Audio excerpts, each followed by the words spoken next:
This thing cost 400 bucks and it just won Best Value Mini PC in all of Europe. But here's what I don't get. I've been using it for a week now, gaming on it, doing some editing, daily tasks, running benchmarks, and I still can't figure out how they made this so cheap. Look at the size, 4.4 inches, but inside there's an AMD Ryzen 7 with 32 gigs of RAM. I ran Cinebench on this, 11,500. That beats a lot of desktop PCs. Counter-Strike 2, I got pretty decent FPS. GTA 5, 60 FPS at 4K. Most mini PCs with these specs cost like $700. This one, about $418. So I tore this thing apart to figure out what's actually going on. Let's see if I can make sense of it. My name is Eno, and on this channel I cover the latest tech and smart home products. Now a huge thanks to GEEKOM for setting this model, the A6, out early so I could actually test it properly. Yes, this is technically a sponsored video, but here's the situation. They shipped me the PC, I get to keep it, that's it. No payment beyond that. And they literally told me to just use it and share whatever I think. They're not reviewing the script, they're not approving anything. So what you're getting is my actual experience with this thing. The stuff I loved and the stuff that kind of bugged me. By the end that we're done, you'll know exactly if this is worth your money or not. Alright, let's crack this box open. So I'm opening the box and okay, first thing. This box is small, like really small. Pulling out the PC and it's really tiny. This is actually smaller than some of my hard drives. And it's pretty, which is weird for something that's supposed to pack this much power.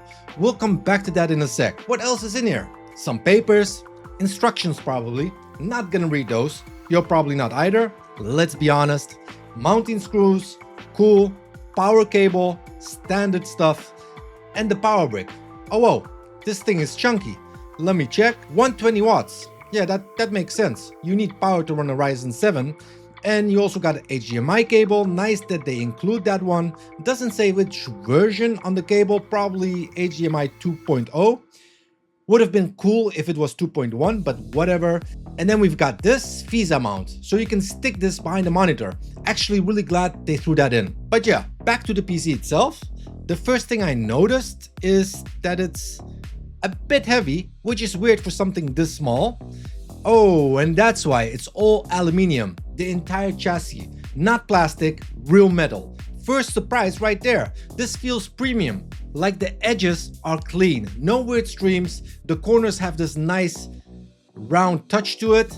I was expecting cheap plastic for $400, but this is definitely not that. Good start. Now let me walk around this and check out the ports. Front side. 2 USB ports, headphone jack, power button, pretty standard. Oh, and on the side, there's an SD card reader. That's actually handy. I use SD cards all the time. Now the back, this is where it gets interesting. 2 HDMI ports, that's cool. USB-C and another USB-C, but hang on. One of these USB-C ports is USB 4. That's actually insane and future-proof. That's 40 gigabytes per second on one port on a $400 mini PC. That's crazy.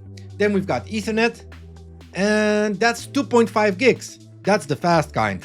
And 2 more regular USB ports, 1 USB 3 and 1 USB 2. So total I'm counting like 6 USB ports. And you can connect 4 monitors to this. 2 through the HDMI and 2 through those USB-C ports. 4 displays from something that's smaller than a sandwich. I don't know who needs that, but you could absolutely do it. Okay, let's talk specs. Inside this thing, you've got an AMD Ryzen 7 6800H. 8 cores, 16 threads. It's a laptop chip, which makes sense because this is basically a laptop guts in a tiny box. Now here's the thing. Some people are gonna look at this and go, wait, that chip is from 2022. That's old. Yes, it is. It's a couple of years old now, but it's still really fast, and I'm guessing that's how they got the price down. They used a proven chip instead of the newest thing. Now let's talk graphics. Radeon 68M. It's integrated, meaning it's built into the processor. No separate graphics card. But we'll see how it handles games in a bit. RAM 32 gigs DDR5 running at 4800 mega transfers per second. That's pretty fast memory. Storage 1 terabyte SSD, PCI Gen 4. That's the fast one. And here's something cool. you can actually upgrade this thing. I actually opened it up, super easy, 4 plastic feet on the bottom, just pop those off, 4 screws underneath, remove those. But now here's the thing, there's a wireless cable attached to the bottom panel, so be careful when you lift it off. Don't yank it, but once you're in, boom, you've got access to everything. 2 RAM slots, 32 gigs installed, but you can go up to 64 gigabytes if you want. The SSD, 1 terabyte, but you can swap it for a 2 terabyte, easy. And there's even an extra M.2 slot, so you can add an extra SSD for more storage. Most mini PCs at this price, everything is soldered down. You can't touch anything. This one, you can actually upgrade it yourself. Add more RAM, add more storage, whatever you need. That's a nice touch. Alright, enough specs. Let's actually use this thing. Plugged it in, hit the power button, Windows 11 Pro. Pre-installed. Boots up in about 12 to 15 seconds. That's quick. Now here's something I wasn't expecting. Download speeds.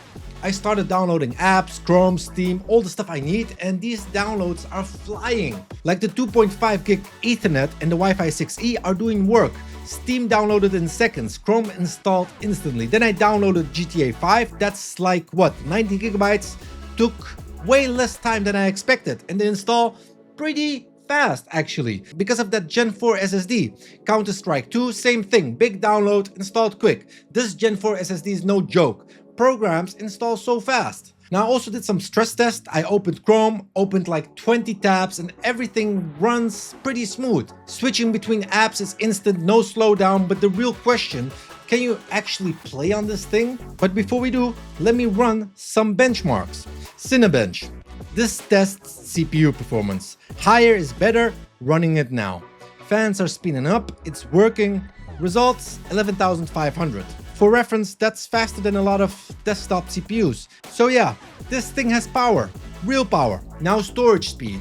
Let me run Crystal Disk Mark. This tests how fast the SSD actually is, reading and writing data. And the results are pretty good. That's proper PCI Gen 4 performance right there. Let's test gaming, because that's what everyone actually wants to know. Can you game on a $400 mini PC? I installed Counter-Strike 2 first, loaded it up, set it to 1080, medium to high settings, and I'm seeing between 85 and 100 FPS. That's smooth. That's really playable for competitive gaming. Temps while gaming, CPU around 78 degrees, GPU around 74. Those are solid temps, not overheating at all. Now the big test, Grand Theft Auto 5. I wanted to see how far I could push this. So I set it to 4K and it's running at almost 60 FPS. I'm in the game right now. Driving cars, shooting, it's holding 60 FPS at 4K. CPU is about 30%, GPU is maxed at 98%. But temps are fine, 80 degrees. For a $400 mini PC to run GTA 5 at 4K 60 FPS, that's actually insane. Is it max ultra settings? No, but it's running 4K on integrated graphics. I am truly impressed. So here's my honest take on gaming. If you play Counter-Strike, Fortnite, and you're getting over 100 FPS, totally competitive. If you want to play games like GTA, you can actually push it to 4K 60 FPS. If you want to max ultra graphics on the latest AAA games, this isn't it. You need a dedicated GPU for that. But for $400, the fact that it can handle this, that's wild. Now a quick tip, all those tests that I just showed you, that was in normal power mode, but you can actually boost performance even more. Go into BIOS, hit delete while you're booting up, go to the advanced tab, change the power mode from normal to performance. And that should do it.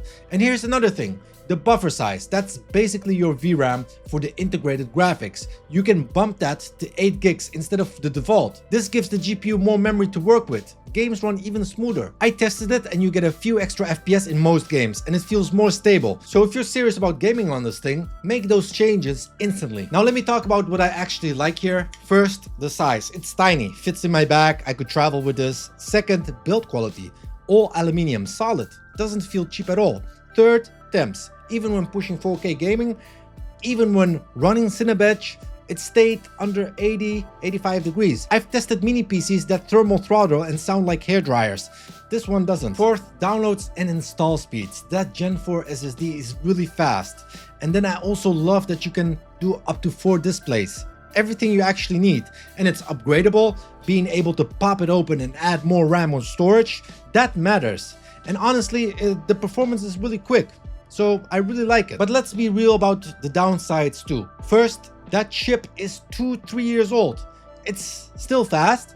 11,000 on Cinebench proves that, but it's not cutting edge. If you want the absolute latest tech, this isn't it. Second, gaming has limits, like playing GTA or Counter-Strike at 60 to 100 FPS, that's great. But you're not maxing out Cyberpunk at 4K Ultra here. Third, the price. $400 is cheap for what you get, but it's still $400. If you just need basic web browsing and email, you can get a mini PC for half of that. So you gotta actually need this level of power. Honestly though, these are minor things, not deal breakers for most people, especially not me. Alright, price and where you can buy. UK, £439 to £469 depending on the config. US, $419 to $489 available on Amazon or GEEKOM's website directly. Now, would I personally pay this much? Yeah, I think I would, because look, a Mac Mini starts around $600. You get 8 gigs of RAM with that. This thing, $400, 32 gigs of RAM. And you can actually game on this 4K with GTA. Other mini PCs with similar specs cost more. So the value here is legit.